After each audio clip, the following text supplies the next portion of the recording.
Hello friends, welcome to study revolution. आज आपण 3 जानेवारी 2026चा the Hindu बघतोय आणि तोही आपल्या मातृभाषेतून म्हणजे मराठीतून. माझं नाव आहे महेश. आपण डिस्कशनला सुरुवात करूया. त्याच्या अगोदर आपल्याला डिस्कशनचं स्वरूप माहिती असणं गरजेचं आहे. याच्यामध्ये पहिल्यांदा आपण एरुटल डिस्कस करत असतोय. त्यानंतर टेक्स्ट कॉन्टेक्स्टच्या पेजवरती काही महत्त्वाचे टॉपिक डिटेलमध्ये डिस्कस केलेले असतात. ते एक्झामच्या दृष्टीतून महत्त्वाचं असेल तर ते कव्हर करत असतोय. त्यानंतर सायन्स पेजवरती सिलेबसच्या दृष्टीतून जर काही महत्त्वाची कॉन्सेप्ट असेल, तर ती डिस्कस करत असतोय आणि त्यानंतर ज्या काही महत्त्वाच्या न्यूज आहेत, त्या महत्त्वाच्या न्यूज आपण कव्हर करत असतोय. अशा पद्धतीचं खरं तर डिस्कशनचं स्वरूप असतंय आणि ऑब्व्हियसली महत्त्वाच्या न्यूज, महत्त्वाचं एडिटोरियल महत्त्व कशावर डिपेंड आहे? तर सिलेबसच्या दृष्टीतून जे पण काही महत्त्वाचं आहे, सिलेबसच्या रिलेटेड जे काय आहे, ते सर्व याच्यातून कव्हर आपण करत असतोय, जेणेकरून आपल्याला एक्झामच्या दृष्टीतून त्याचा जास्तीत जास्त फायदा घेता यायला पाहिजे. त्याच्यातून खऱ्या अर्थानं आपल्याला त्याचं जे काही फळ आहे, ते मार्क्समध्ये मिळायला पाहिजे. हा आपला अंतिम उद्देश या डिस्कशनचा आहे. सुरुवात करण्याच्या अगोदर पर संडेला आपण व्हर्चुअली डिस्कशन ठेवतो. ज्याच्यामध्ये ते खरं तर जनरल डिस्कशन असतं. त्याच्यामध्ये विद्यार्थ्यांचे वेगवेगळे डाउट्स विद्यार्थी डिस्कस करू शकतायत माझ्याबरोबर डायरेक्टली. ते सर्वांसाठी ओपन आणि सर्वांसाठी फ्री आहे. सॅटर्डेला म्हणजे पर सॅटर्डेला म्हणजे आजच्या दिवशी तुम्हाला त्या मीटिंगची लिंक संध्याकाळपर्यंत येऊन जाते आणि ते तुम्ही पर संडेला 11:30 ते 12:30 या कालावधीमध्ये ते डिस्कशन असतं. त्यामुळे 11:30च्या आसपास तुम्ही ती लिंक जॉइन करून त्याच्यामध्ये जर काही तुमचे डाउट असतील, ते डाउट तुम्ही माझ्याबरोबर डिस्कस करू शकतायत आणि बाकी जनरल डिस्कशन पण आपण तिथं करत असतोय. जेणेकरून त्याचा फायदा म्हणजे त्याचा उद्देश एकच आहे, की कधी-कधी आपल्याला डाऊट असतो, की आपण करेक्ट ट्रॅकवर आहे, की ट्रॅकवरून भटकलो आहे. आज आपलं जे प्रिपरेशन आहे, ते कुठेतरी संभ्रम अवस्थेमध्ये आहे का? अशा वेगवेगळे डाउट्स म्हणजे आपण आपल्या प्रिपरेशनशी रिलेटेड आपल्या मनामध्ये असतं. त्याच्यामुळे आपण फोकसली स्टडी करू शकत नाही किंवा मग ते संभ्रमावस्था असल्यामुळे कॉन्फिडेंटली तो खरं तर इम्प्लिमेंटेशन आपल्या शेड्यूलचं आपण करू शकत नाही. ते होऊ नये याच्यासाठी खरं तर ते जनरल डिस्कशन आहे. म्हणजे आपल्याला एक खरं तर आपण म्हणू शकतो, की वेकअप कॉल मिळतो, की आपण ट्रॅकवर आहे की नाहीये. जर असेल तर एक कन्फर्मेशन मिळतं आणि जर नसेल, तर आपल्याला ते ट्रॅकवरती आपलं प्रिपरेशन आणण्यासाठी मदत त्याची होऊ शकते. या उद्देशानं खरं तर ते डिस्कशन सुरू केलेलं आहे. ते सगळ्यांसाठी ओपन आणि सगळ्यांसाठी फ्री आहे आणि आपला जो Telegramवरती चॅनल आहे आणि आन्सर रायटिंग ग्रुप आहे, त्यावरती ते सगळ्या ज्या अपडेट आहेत, त्या अपडेट तुम्हाला मिळत असतात. तुम्ही आत्तापर्यंत ते जॉइन केलं नसेल, तर ते पण जॉइन करून घ्या. डिस्क्रिप्शन बॉक्समध्ये तुम्हाला लिंक दिलेली आहे. असो, आपण डिस्कशनला सुरुवात करूया आणि बघूया पहिलं एरोटेल आपल्याला काय आज शिकवते आणि एक्झामच्या दृष्टीतून काय-काय पॉइंट्स आपल्याला त्याच्यातून मिळतायत ते. पुढचं एरोटेल म्हणजे हे जे एरोटेल आपण बघतोय ना, ते एरोटेल विशेष करून एन्व्हायर्नमेंटशी रिलेटेड आहे आणि आज जर एरोटेल पेज द हिंदूचं बघितलं, तर बऱ्यापैकी एन्व्हायर्नमेंटशी रिलेटेड आपल्याला महत्त्वाचे टॉपिक्स मिळतात, महत्त्वाचे पॉइंट्स मिळतात. हे एरोटेल त्याच्यावरतीच डिपेंड आहे, की पोल्युशन असेल आणि विशेष करून वेस्ट मॅनेजमेंट कशा पद्धतीचं असायला पाहिजे आणि कशा पद्धतीचं होतंय, याच्यावरती डिस्कस केलं. याच्या पुढचं एरोटेल बघितलं तर स्वच्छ भारत मिशन परत आपल्याला हे शिकवण्याचा प्रयत्न केला जातोय. सातारा डिस्ट्रिक्टचं, महाराष्ट्रामधल्या सातारा डिस्ट्रिक्टचं आपलं एक्झाम्पल देऊन याच्यामध्ये डिस्कस केले, की जे स्वच्छ भारत मिशन आहे, त्याच्यामध्ये आपल्याला ॲडव्हान्समेंट करण्याची काय गरज आहे आणि आता स्वच्छ Bharat mission plus open defecation free plus ह्या ज्या संकल्पना आहेत, त्या आणण्याची गरज आपल्याला का पडते आणि त्याच्यातून काय साध्य होणार आहे? म्हणजे आज आपल्याला द हिंदूमध्ये एरोटेल पेजमध्ये विशेष करून एन्व्हायर्नमेंटशी रिलेटेड महत्त्वाचे पॉइंट्स मिळणार आहेत. त्या दृष्टीतून आपण नोट्स याच्या घेणं खूप जास्त गरजेचं आहे आणि अनेक वेळा मी याच्या अगोदर पण सांगितले, ज्यावेळेस तथ्यात्मक गोष्टी आपण डिस्कस करतो ना, त्या फक्त बघून आणि ऐकून उपयोग नाहीये. कारण ऑब्व्हियसली जे आपण रीड करतो, जे आपण ऐकतो, ते ऑब्व्हियसली बेसिक टेंडन्सी आहे आणि सायंटिफिकली प्रूव्हड पण आहे, की जसा-जसा काळ जाईल तसं-तसं आपण ते विसरून जात असतो. आपला खरं तर ब्रेन तेवढा खरं तर रिकॉल करू शकत नाही, जर त्याची रिव्हिजन नाही झाली तर. म्हणजे आपल्याला या गोष्टी नोट करून ठेवणं गरजेचं आहे आणि त्या गोष्टी रिवाईज करणं गरजेचं आहे एक्झामपर्यंत. हे ओपन आहे. म्हणजे तुम्हाला हे डिस्कशन बघत असताना प्रत्येक वेळेस नोट आणि पेन घेऊन बसणं गरजेचं आहे. प्रत्येक गोष्टी नोट डाउन करून घेणं गरजेचं आहे. तरच इथं जो तो तुम्ही टाईम इन्व्हेस्ट करताय, तो खरं तर तुमच्यासाठी लाभदायक आहे. अदरवाईज ते मग परत तुम्ही फक्त एक सॅटिस्फॅक्शनसाठी करंट अफेअरचा मी अभ्यास करतोय किंवा करते. परंतु त्याचा जर एक्झाममध्ये उपयोग बघितला तर इव्हेंच्युअली त्याचा उपयोग तुम्हाला काहीही बघायला मिळणार नाही. फक्त मग एक्झाम झाल्यानंतर जे कॉमन डिस्कशन असतं, जे कॉमन विद्यार्थी करतात, ते डिस्कशन काय असतं, मी कुठेतरी हे रीड केलं होतं, पण तिथं मला रिकॉल झालं नाहीये किंवा हां, मी कुठेतरी हे बघितलंय, पण मला एक्झॅक्टली आठवत नाही. म्हणजे त्याचं सिंपल आन्सर हे आहे, की तुम्ही ते रिवाईज केलं नाही. त्याच्यावरती तुमची पकड नाहीये. म्हणजे ते कुठेतरी बघण्यामध्ये जो टाईम इन्व्हेस्ट केला होता ना, तो टोटली वाया गेलाय. एवढं ते सीरियस आहे. त्यामुळं प्रत्येक वेळेस ज्यावेळेस आपण डिस्कस करतोय, त्यावेळेस तुमच्याकडे नोट आणि पेन असणं खूप जास्त गरजेचं आहे आणि मग महत्त्वाचे पॉइंट्स तुम्ही नोट करणं, त्याची वारंवार रिवाईज करणं आणि त्याचा मग सर्वांगीण अभ्यास करणं, हे खूप जास्त गरजेचं आहे. हे मी वारंवार म्हणून तर तुम्हाला सांगत असतोय.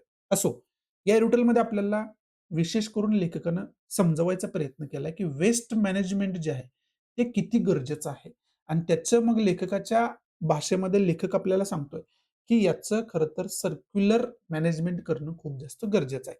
हे सगळं पुढं बघू. आपल्याला या खऱ्या अर्थानं लेखकानं दिलेलं आहे. मग हे सांगत असताना लेखक आपल्याला काय सांगतोय, की आपल्याला वेस्ट वेस्ट मॅनेजमेंट जे आहे, आता स्वच्छ भारत मिशन आपण आणलं.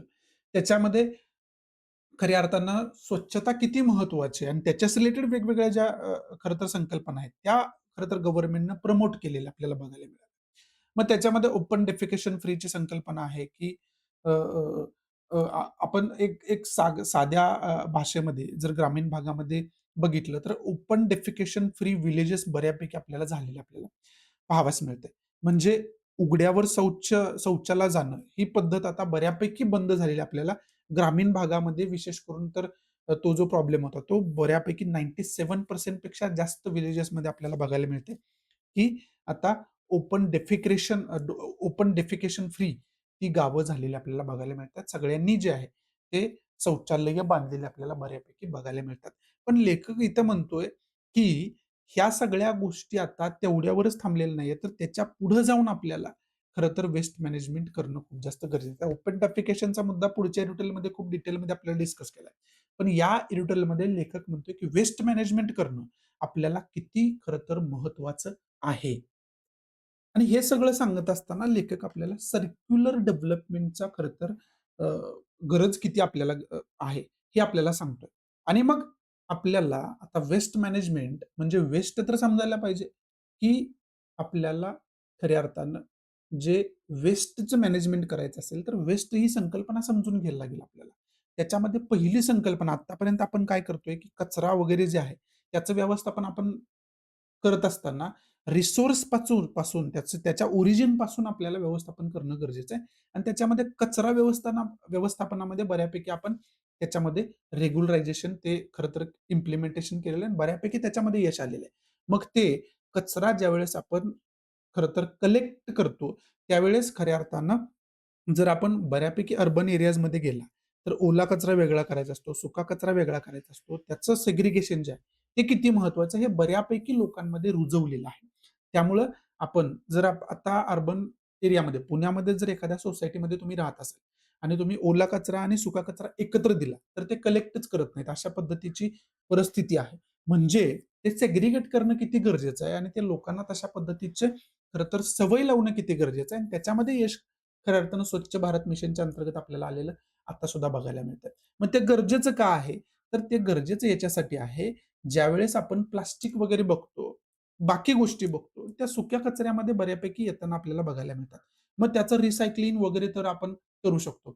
आणि जर ओला कचरा आपण बघितला, तर जर जैविक बेसिसवरती त्याच्यावरती रिप्रक्रिया अ, अ, अ, त्याच्यावरती प्रोसेस वगैरे करून आपण त्याच्यातून मिथेन वगैरे काढू शकतो. अशा पद्धतीची गॅस निर्मिती करू शकतो. त्याच्यातून एनर्जीचं फॉर्मेशन होऊ शकतं. म्हणजे त्याचं सुद्धा जे काही अ, अ, अ, बायोगॅस प्लांट्स वगैरे असतात. तशा पद्धतीचे प्लांट्स आपण करून मोठ्या प्रमाणात एनर्जी खरं तर डेव्हलप करू शकतो. म्हणजे त्याचं जे रिसायकलिंग आहे, ते करण्यासाठी अशा पद्धतीच्या व्यवस्थापनाची किती गरज आहे, हे याच्यामध्ये लेखक सांगतोय आणि त्याचे फायदे सुद्धा आपण आपण खरं तर त्या वेस्ट मॅनेजमेंटमध्ये आपण बघितलेले आहेत. म्हणजे आपल्याला फक्त ह्या गोष्टीच फक्त वेस्ट मॅनेजमेंटमध्ये कन्सिडर करून चालणार नाहीत. याच्यामध्ये आपल्याला यश आलं त्याच्यातून आपण भरपूर गोष्टी शिकलोय. मग आणखी त्याच्यामध्ये ॲडव्हान्समेंट विशेष करून लेखक इथं काय सांगतोय, की वेस्ट मॅनेजमेंट म्हणजे वेस्टमध्ये प्लास्टिक वेस्ट वगैरे येतच. बायोडिग्रेडेबल ज्या ज्या ज्या खऱ्या अर्थानं गोष्टी आहेत, जैविक ज्या गोष्टी खऱ्या अर्थानं जैविक वेस्ट आहे, बायो वेस्ट जे आहे, त्याच्यापासून बायोगॅस वगैरे बनवणं ते ठीक आहे. प्लास्टिकपासून रिसायकलिंग त्याचं करून वेगवेगळ्या गोष्टी बनवणं ते ठीक आहे. त्याचबरोबर इथं कन्स्ट्रक्शन एंड डिमोलिशन्समुळं काही वेस्टचा प्रॉब्लेम आहे आपल्याला. मग त्याचं रिसोर्सपासून, ओरिजिनपासून आपल्याला त्याचं व्यवस्थापन करणं खूप जास्त गरजेचं आहे, हे सुद्धा लेखक सांगतायत. आणि त्याच्यामुळं हे वेस्टमुळं जे आहे, कन्स्ट्रक्शन वेस्ट जे आहे, डिमोलिशन वेस्ट जे आहे, त्याच्यामुळं मोठ्या प्रमाणात पोल्युशन सुद्धा अनेक वेळा आपल्याला बघायला मिळतं. मग या सगळ्या गोष्टींचं व्यवस्थापन करणं, त्याची एक वेगळी योजना बनवणं हे खूप जास्त गरजेचं आहे. आणि हे सगळं सांगत असताना लेखक आपल्याला काही तथ्यात्मक गोष्टी देतोय. त्या खूप जास्त महत्त्वाच्या आहेत. याचा बेस काय आहे? या एरोटेलचा बेस काय आहे? या एरोटेलचा बेस एवढाच आहे, की तुम्ही ज्या गोष्टी वेस्ट करता, ज्या गोष्टी वेस्टमध्ये येतात, त्याचे प्रकार आणि त्याचं वेगवेगळं व्यवस्थापन. जसं आता घरामधून आपला जो डेली जो कचरा बाहेर पडतो ना, त्याचं व्यवस्थापन कसं आपण केलं, तसे वेस्टचे फक्त कचरा हे फक्त वेस्टचा खरं तर घरगुती जो कचरा आहे, हा फक्त वेस्ट नाही. वेस्टचे अनेक प्रकार आहेत. त्याच्यामध्ये कन्स्ट्रक्शन एंड डिमोलिशन वेस्ट आहेत. राइट. असे वेगवेगळे वेस्टचे प्रकार आहेत. मग त्याचं ओरिजिनपासून व्यवस्थापन करणं हे खूप जास्त गरजेचं आहे. त्याचबरोबर एखाद्या क्षेत्रातून खऱ्या अर्थानं जर मोठ्या प्रमाणात जर वेस्ट बाहेर पडत असेल आणि त्याच्या एन्व्हायर्नमेंटवरती घातक परिणाम होत असेल, तर तो परिणाम रोखण्यासाठी आपल्याला उपाययोजना पण करणं गरजेचं आहे. मग त्याचं प्रिकॉशनरी मेजर्स घेण्यासाठी त्या क्षेत्रामधून काही वेगळ्या प्रकारचा टॅक्स आपल्याला गोळा करता येतोय का? त्या क्षेत्रामधून वेगळ्या प्रकारचं फंडिंग आपल्याला करता येतंय का? जेणेकरून त्याचा उपयोग आपल्याला प्रिकॉशनरी मेजर्स घेण्यामध्ये करता येईल. हे सुद्धा लेखकाला कुठेतरी बिटवीन द लाईन आपल्याला समजावून सांगायचा खरं तर मनसुबा या एरोडेलच्या माध्यमातून आपल्याला बघायला मिळतोय. मग हे याचा बेस आहे. या एरोडेलचा बेस समजवण्याचा काय, हा याचा खऱ्या अर्थानं बेस आहे. मग हे समजावत असताना लेखक आपल्याला काही तथ्यात्मक गोष्टी या ठिकाणी देतोय. आणि पहिलंच याच्यामध्ये लेखकानं अंडरलाईनच सुरुवातच एरोडेलला कशानं केलेली आहे? तर United Nation UNF triple C ज्याला आपण म्हणतो, United Nation framework for convention convention on climate change जे आहे, त्याचा पहिल्यांदाच उपयोग केला. आता याच्या अंतर्गतच आपण कॉन्फरन्स ऑफ पार्टीच्या ज्या वेगवेगळ्या मीटिंग्ज आहेत, त्या मीटिंग्ज घेत असतोय. आणि याची कॉन्फरन्स COP30 जी 30th मीटिंग होती, त्याचा सुद्धा लेखकाने या ठिकाणी उल्लेख केलेला आहे. राइट. त्याचबरोबर जर ब्राझीलमध्ये ही झालेली मीटिंग आहे, त्याच्यानंतर त्याच्या अगोदरचा जर पिरियड आपण बघितला, तर COP26 मध्ये भारताने कॉन्सेप्ट इंट्रोड्यूस केली होती आणि ती कॉन्सेप्ट काय होती? मिशन लाईफ, लाईफ याचा म्हणजे ही जी कॉन्सेप्ट आहे, मिशन लाईफ याचा काय आहे? Lifestyle for environment. याचा लाँग फॉर्म होता लाईफस्टाईल फॉर एन्व्हायर्नमेंट. म्हणजे इथं ओरिजिनवरती इंडिया ऑलरेडी खऱ्या अर्थानं फोकस करताना बघायला मिळतोय. म्हणजे आपली लाईफस्टाईल आपण एन्व्हायर्नमेंट फ्रेंडली प्रत्येकानं करणं किती गरजेचं आहे. म्हणजे प्लास्टिकच्या साधं आपण दुकानामध्ये गेलो, तर आपण प्रत्येक गोष्टीला प्लास्टिक कॅरी बॅग खरं तर घेत असतो. त्याच्याऐवजी आपण जर स्वतःची हॅबिट चेंज करून आपण कापडी पिशव्या वगैरे वापरायला चालू केल्या, त्याच्यामध्ये प्लास्टिकचा यूज अजिबातच नाहीये. ते आपण घरूनच घेऊन तिथं गेलो किंवा पेपर बॅग्स वगैरे वेगवेगळ्या असतात, त्या यूज करायला सुरुवात केल्या. तर बऱ्यापैकी आपण चेंजेस आणू शकतो. प्लास्टिक वेस्ट जे आहे, ते बऱ्यापैकी कमी होऊ शकतं. असे जे काही लाईफस्टाईल आपली आहे, जी एन्व्हायर्नमेंट फ्रेंडली आहे, ती आपल्याला डेव्हलप करणं किती गरजेचं आहे, याच्यासाठी खऱ्या अर्थाने ही संकल्पना इंट्रोड्यूस केली गेली होती. आणि हे प्रिलियमच्या दृष्टीतून खूप जास्त महत्त्वाचं आहे. याच्यावरती जर प्रिव्हियस इयर क्वेश्चन पेपर बघितले, तर प्रिलियममध्ये विचारलं पण गेलं ऑप्शनमध्ये, हा ऑप्शन पण आलेला आहे. त्यामुळे या संकल्पना ज्या आहेत आपल्यासाठी, या तथ्यात्मक ही जी इन्फॉर्मेशन आहे, ती आपल्यासाठी खूप जास्त महत्त्वाची ठरते. आणि ज्यावेळेस आपण अर्थव्यवस्थेची ग्रोथ म्हणतो, कंट्रीची ग्रोथ म्हणतो, त्यावेळेस ते इन्क्लुसिव्ह ग्रोथ असायला पाहिजे. त्याच्यामध्ये क्लीनर एअर येतं, हेल्थियर पॉप्युलेशन्स येतं. म्हणजे इन्क्लुसिव्ह ग्रोथ म्हणजे काय? ज्यावेळेस तुम्ही ग्रोथ करताय ना, ज्यावेळेस तुम्ही स्वतःची प्रगती करताय, देशाची प्रगती होतीये, ती प्रगती कशी असायला पाहिजे? तर त्याच्यामध्ये एन्व्हायर्नमेंटचा, निसर्गाचा विचार केलेला असायला पाहिजे. पोल्युशन सारख्या गोष्टी रोखण्यासाठी जे आहे, त्याचा विचार केलेला असायला पाहिजे. इंडस्ट्रियल ग्रोथ करायची आणि त्या इंडस्ट्रीमुळं होणारं जे पोल्युशन आहे, त्या इंडस्ट्रीमुळं होणारं जे एन्व्हायर्नमेंटचं डिग्रेडेशन आहे, त्याच्याकडे दुर्लक्ष करणं, ही ग्रोथ आपल्याला नकोच आहे आणि ही ग्रोथ नसायलाच पाहिजे. कारण ही खऱ्या अर्थानं इव्हेंच्युअली डिस्ट्रक्टिव्ह ग्रोथ आहे. जर एन्व्हायर्नमेंट व्यवस्थित नाही राहिलं, निसर्ग व्यवस्थित नाही राहिला, तर ऑब्व्हियसली आपली हेल्थ व्यवस्थित राहील का? तर ऑब्व्हियसली नाही राहणार. मग ह्या ज्या सगळ्या गोष्टी आहेत, या सगळ्या गोष्टींचा विचार करून प्रिकॉशनरी मेजर घेऊन केलेली जी ग्रोथ असते, त्याला आपण इन्क्लुसिव्ह ग्रोथ असं म्हणू शकतो. मग तशा प्रकारचे अँबिशन्स जे आहेत, ते भारत आता इम्प्लिमेंट करते आणि काही वर्षांपासून गेल्या आपण बघतोय, की ते एका दशकापासून म्हणू शकतो गेल्या, की आपण बघतोय, की अशा पद्धतीचे जे इन्क्लुसिव्ह ग्रोथ आहे, ती ग्रोथ आपण करण्याच्या प्रयत्नात आहोत आणि बऱ्यापैकी आपल्याला यश मिळालंय, बऱ्यापैकी अपयश सुद्धा मिळालेलं आहे. त्या गोष्टी आपल्याला खरं तर बघणं खूप जास्त गरजेचं आहे आणि तो बेस पॉइंट जो आहे, तो लेखक इथं सांगतोय. त्याचबरोबर a number of studies suggest that Indian cities do not match up to global standards in providing a clean healthy environment. जर ग्लोबल स्टँडर्ड जागतिक जर प्रमाण बघितलं, तर ते प्रमाण भारतीय जे शहरं आहेत, ते कुठेतरी फुलफिल करत नाहीत. कुठल्या दृष्टीतून? हेल्दी एन्व्हायर्नमेंट लोकांना देण्याच्या दृष्टीतून. आणि त्याचं सगळ्यात मोठं एक्झाम्पल एन-सी-आर आहे, नॅशनल कॅपिटल रिजन. जे दिल्ली आहे ते आहे. आणि दिल्लीचं पोल्युशनच्या प्रॉब्लेमवरती मेन्सला क्वेशन विचारला याच्या अगोदर. त्यामुळे हा एक वेगळाच इश्यू आपल्यासाठी महत्त्वाचा आहे. तिथं पोल्युशनचा प्रॉब्लेम एवढा मोठ्या प्रमाणात का आपल्याला फेस करायला लागतोय? आणि बऱ्यापैकी भारतातील बऱ्यापैकी सिटीजमध्ये पोल्युशनचा प्रॉब्लेम आता आपल्याला बघायला मिळतोय. मग हे ज्या सिटी ज्या आहेत, त्यांचं पहिलं जे आर्किटेक्चर्स होतं ना, पहिली जे डेव्हलपमेंट प्लॅन होता ना, तोच कुठेतरी चुकलेला आहे. त्यामुळं आता त्याच्यामध्ये ड्रास्टिक चेंज करणं खूप अवघड आहे. तो सुद्धा एक खूप मोठा प्रॉब्लेम आहे. पण लेखक इथं आपल्याला हेच समजावतोय, की जे ग्लोबल स्टँडर्ड आहे, ते ग्लोबल स्टँडर्ड आपण पहिल्यापासून फुलफिल केलेलं नाहीये. परंतु त्याच्यामध्ये प्रिकॉशनरी मेजर्स घेऊन, त्याच्यामध्ये बदल करून अजून आपण कशी प्रगती त्याच्यामध्ये करू शकतो, याच्यावरती भर भारत करताना आपल्याला बघायलाच मिळतो. त्याच्यामध्ये काही दुमतच नाही. आणि त्याचाच द्योतक म्हणजे स्वच्छ भारत मिशन आहे. आणि याच्यामध्ये बऱ्यापैकी जे ओपन डेफिकेशनचा वगैरे प्रॉब्लेम आहे, तो बऱ्यापैकी आपण जवळ नाहीसा केलेला आहे. मग माझे ग्रामीण भागातील विद्यार्थी आहेत, त्यांना माहिती आहे, की गावाकडे आपण अनेक वेळा हागणदारी मुक्त गाव वगैरे ऐकले. That is called as open defecation free village. त्यालाच आपण ओपन डेफिकेशन फ्री विलेज म्हणतोय. मग ह्या ज्या संकल्पना मग त्याच्यामध्ये लोकांची जनजागृती करणं असू द्या. अशा पद्धतीचे गव्हर्नमेंटनं ग्रामीण भागामध्ये आपल्याला खऱ्या अर्थानं जे, जे, जे आपण म्हणू शकतोय, की लोकांना अवेअरनेस जे प्लॅन्स आहेत, मग त्या त्या पद्धतीने वेगवेगळी नाटकं तिथं राबवणं, वेगवेगळे खऱ्या अर्थानं वेगवेगळ्या प्रोग्रामच्या माध्यमातून लोकांची जनजागृती करणं, हे आपण ग्रामीण भागातल्या प्रत्येक विद्यार्थ्याला हे माहिती आहे. शालेय जीवनापासून आपण अशा पद्धतीच्या गोष्टी बघत आलोय, की जी ग्रामपंचायत खऱ्या अर्थानं राबवत होती. लोकांना अ, जागृत करण्यासाठी, की ओपन डेफिकेशनचा किती मोठा प्रॉब्लेम आहे. त्याचे होणारे हेल्थवरती परिणाम आणि ते खरं तर आपण का करू नये? त्याच्यासाठी उपाय काय आहे? मग त्याच्यासाठी तुम्ही शौचालय बांधायला पाहिजे. ते हेल्थियर कसं काय आहे? हे गरजेचं का आहे?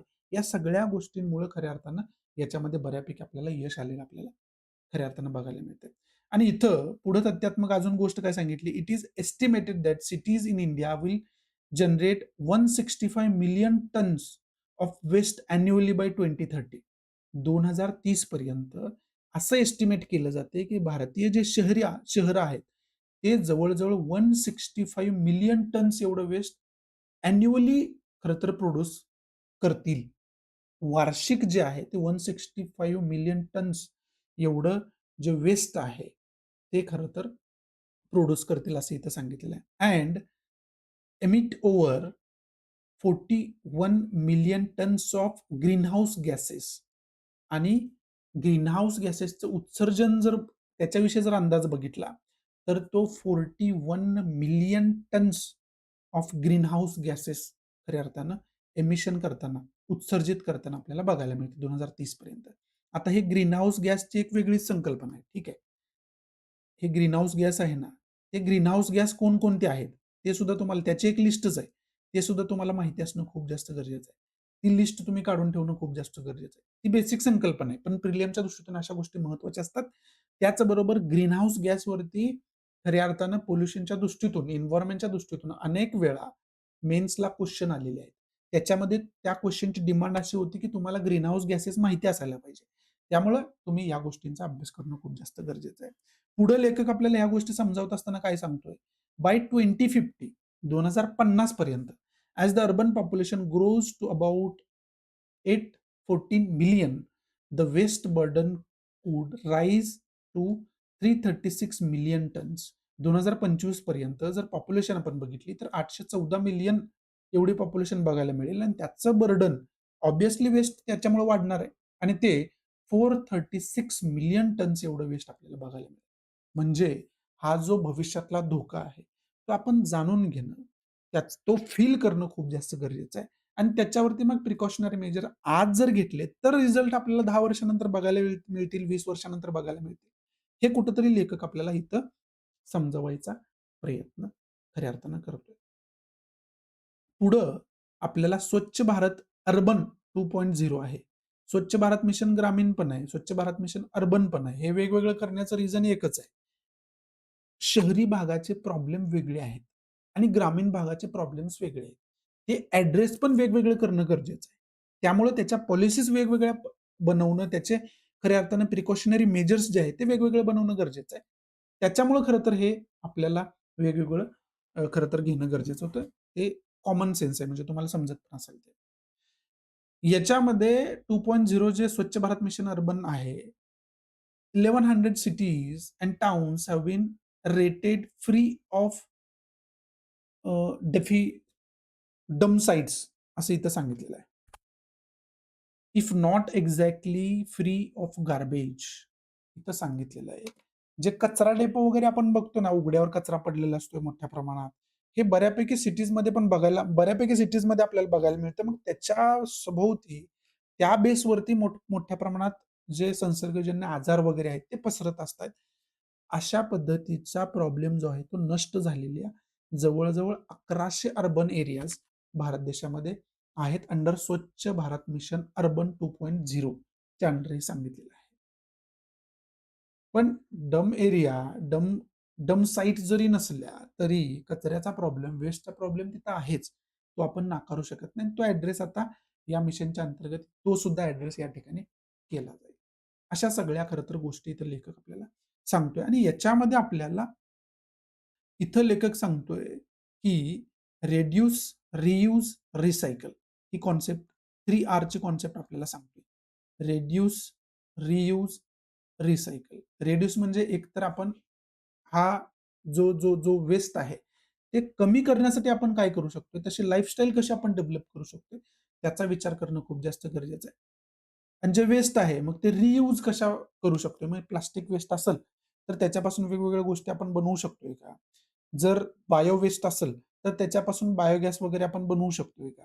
ह्या हा जो रियूज आहे, तो रियूज इथं सांगितलेला आणि रिसायकल आणि मग रिसायकल. त्या गोष्टी रिसायकल आपण कसं करू शकतो? पुनर्वापरामध्ये कसं आणू शकतो? या सगळ्या गोष्टी इथं लेखकानं हायलाइट आपल्याला करून सांगितलेल्या आहेत. आणि त्याच्यामध्ये सिटीज कोएलिशन फॉर सर्क्युलेटरी म्हणजे सर्क्युलेटरी मेजर्स आपल्याला खऱ्या अर्थानं घेणं गरजेचं आहे. म्हणजे सर्वांगीण विचार करणं या सगळ्या गोष्टींचा गरजेचं आहे. त्याचं ओरिजिनच आपण एकतर कचरा वेस्ट होतोय, म्हणजे त्याचं ओरिजिन कुठेतरी होत असेल. मग हे ओरिजिन आपण कसं बंद करू शकतो याच्यावरती फोकस करणं गरजेचं आहे. याला ऑप्शन्स एन्व्हायर्नमेंट फ्रेंडली काय आणू शकतो की याच्यावरती फोकस करणं गरजेचं आहे. बट ठीक आहे त्याचं ओरिजिन झालं, तर त्याचं वेस्ट मॅनेजमेंट जे आहे, ते वेस्ट मॅनेजमेंट करणं खूप जास्त गरजेचं आहे. मग त्याचं 3 Rची संकल्पना या ठिकाणी दिलेली आहे. ते खरं तर मॅनेजमेंट करायला पाहिजे. असं सगळं या ठिकाणी सांगितलेलं. या सगळ्या गोष्टींसाठी लोकांमध्ये जनजागृती असणं, लोकांना एज्युकेट करणं खूप जास्त गरजेचं आहे. असं इथं लेखक आपल्याला समजावून सांगायचा प्रयत्न करतो. हे खरं तर या एरोटेलमध्ये आपल्याला सांगायचा प्रयत्न केलाय. मग इथं construction and demolition waste management rules 2016 चा पण उल्लेख आलेला आहे. त्याचबरोबर the environment waste management rule 2025 चा पण या ठिकाणी उल्लेख आलेला आहे. जो एप्रिल 1, 2026 पर्यंत इन्फोर्समध्ये येईल. अशा सगळ्या तथ्यात्मक गोष्टींचा या ठिकाणी उल्लेख आलेला आहे. मग आता या एरोडेलच्या अंतर्गत आपल्याला अभ्यास कोणकोणत्या गोष्टींचा करून ठेवायचा आहे. इथं United Nation framework convention for on climate change UNF triple सीचा उल्लेख आलेला आहे. याच्यामध्ये कॉन्फरन्स ऑफ पार्टीचा उल्लेख आलेला आहे. ठीक आहे. याच्यामध्ये लाईफचा उल्लेख आलेला आहे डायरेक्टली. मग या सगळ्या गोष्टींचा तर डायरेक्ट तुम्हाला अभ्यास करावाच लागेल. त्याचबरोबर ज्या वेळेस आपण एन्व्हायर्नमेंटचा अभ्यास करतो ना, एन्व्हायर्नमेंटचा उल्लेख होतो ना, त्यावेळेस बाकी पण गोष्टीचा अभ्यास करणं खूप जास्त गरजेचं होतं. जसं की पॅरिस एग्रीमेंट 2015 मधलं. मग हे पॅरिस एग्रीमेंटमध्ये काय गोष्टी दिल्या होत्या? त्याचबरोबर एन्व्हायर्नमेंटशी रिलेटेड जगभरामध्ये गाजलेला एखादा एडिटोरियल आहे का? एखादा डेटा आहे का? एखादी संस्था महत्त्वाची आहे का? त्यांचा डेटा काय म्हणतो याच्यावरती? या सगळ्या गोष्टींचा अभ्यास करणं गरजेचं आहे. आणि स्वच्छ भारत मिशनची आपल्याला गरजच का पडली? ठीक आहे. या म्हणजे स्वच्छ भारत मिशन आहे तरी काय? या सगळ्या गोष्टींचा आपल्याला अभ्यास करून ठेवणं गरजेचं आहे. आणि बाकी मग ॲक्टचा वगैरे वेगवेगळ्या रूल्सचा वगैरे इथं उल्लेख आलेला आहे. त्याचा अभ्यास आपल्याला डिटेलमध्ये करून ठेवणं खूप जास्त गरजेचं आहे. तो अभ्यास आपण करून ठेवायला पाहिजे. बाकी याच्यामध्ये इम्पोर्टंट असं काही नाहीये. त्यामुळे पुढचं महत्त्वाचं एडिटोरियल कोणतं आहे? ते बघायला आपण सुरुवात करूयात. पुढचं जे एडिटोरियल आहे, ते आपल्याला विशेष करून फोकस करून काय सांगते, की ओपन डेफिकेशन फ्री जे आहे, जे ओ-डी-एफ आहे, याच्यामध्ये कसं आपण सक्सेस मिळवलेला आहे. आणि जर स्वच्छ भारत मिशन जे 2014 मध्ये लॉन्च झालं होतं, म्हणजे बी सरकार येतं आणि त्याच्यानंतर पहिलंच महत्त्वाचं पाऊल उचललं तर स्वच्छ भारत मिशन. आणि त्याच्या अंतर्गत आता जर परिस्थिती बघितली तर बऱ्यापैकी सगळीच गावं जी आहेत, ती बऱ्यापैकी ओ-डी-एफ फ्री म्हणजे 97% पेक्षा जास्त यश याच्यामध्ये आपल्याला मिळालंय, की ओपन डेफिकेशन फ्री विलेजेस ग्रामीण भाग जो आहे, तो बऱ्यापैकी ओपन डेफिकेशन फ्री झालेला आहे याच्यामध्ये आपल्याला बघायला मिळते आणि त्या सगळ्या गोष्टींवरती फोकस या ठिकाणी केलेला आहे. पण आता ओपन डेफिकेशन फ्री झाला म्हणजे काय झालं? तर ऑब्व्हियसली ते जे गाव आहे, ते हागणदारी मुक्त झालं. म्हणजे काय झालं? म्हणजे जी लोकं शौचालयाचा वापर करत नव्हती, ती शौचालयाचा वापर करायला सुरुवात झाली. म्हणजे उघड्यावरती जे शौचास जात होते, ते आता खरं तर शौचालयामध्ये खरं तर शौचास जायला लागले. म्हणजे काय झालं? म्हणजे शौचालय लोकांनी बांधले. मग ते गव्हर्नमेंट सपोर्टेड, गव्हर्नमेंट फंडेड का असेना, पण ते बांधले आणि त्याचा यूज करायला सुरुवात झाली. इथपर्यंत आपल्याला यश मिळालं. पण हा प्रॉब्लेम जो आहे, तो इथपर्यंतच संपतो का? किंवा इथपर्यंतच आहे का? तर ऑब्व्हियसली नाही. हे लेखकाने इथं समजावून सांगितले, की हां, हा प्रॉब्लेम तुम्ही ॲड्रेस केला चांगली गोष्ट आहे. पण हा प्रॉब्लेम इथपर्यंत नाहीये. हा प्रॉब्लेम याच्या पुढे आहे. आणि तो कसा आहे?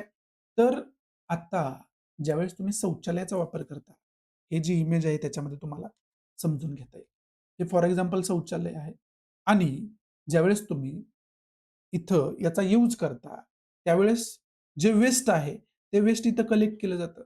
मग हे जे कलेक्ट झालेलं वेस्ट आहे ना, ते जे आहे, त्याचं पुढं काय करायचं? त्याचं पुढं खऱ्या अर्थानं ज्या खऱ्या अर्थानं त्याचं रिसायकलिंग वगैरे करणं आहे.